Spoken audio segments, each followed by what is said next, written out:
peaceful nuclear power, 6 million Jews' legitimacy of continued Israeli settlement, the need for a Palestinian state, free to choose and live their faith. The Holy Quran tells us, the Holy Bible tells us,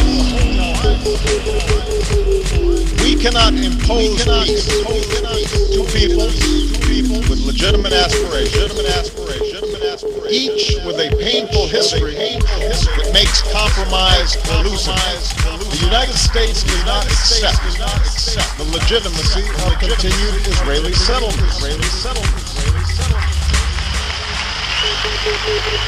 This construction violates previous agreements and undermines efforts to achieve peace.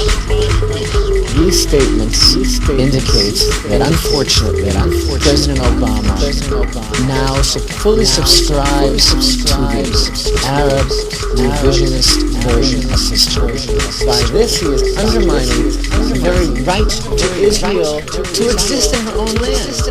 Our very presence here in our own land is now being deemed illegitimate. Illegitimate is the God, is the will of the God of Israel. Our right is based on one thing alone.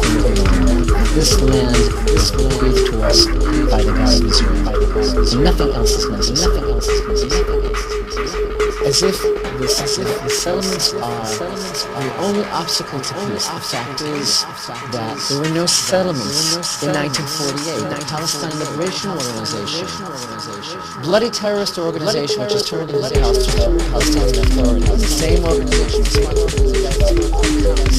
that organization was founded before there was any Israeli presence in the West Bank. It has nothing to do with settlements. The issue is existence.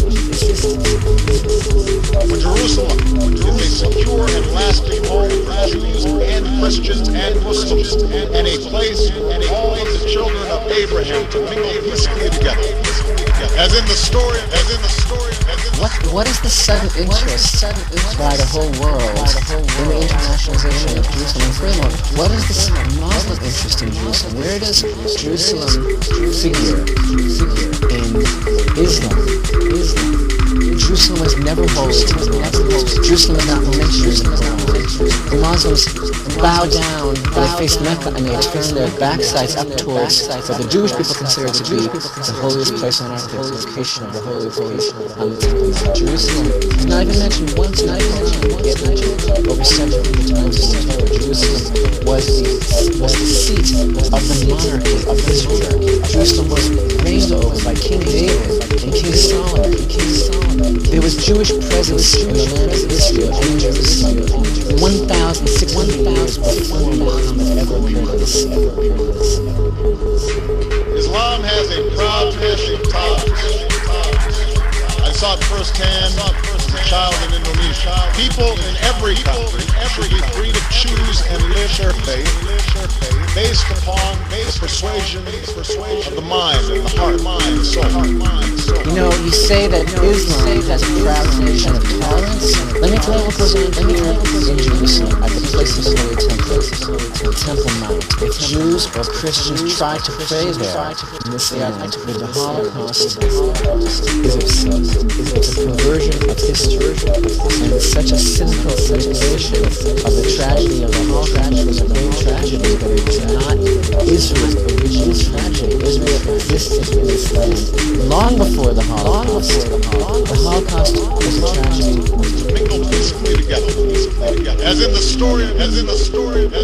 What is the sudden interest by the whole world in the internationalization of Jerusalem? And furthermore, what is this Muslim interest in Jerusalem? Where does Jerusalem figure in Islam? With legitimate aspiration, each with a painful history that makes compromise elusive. The United States does not accept the legitimacy of continued Israeli settlement.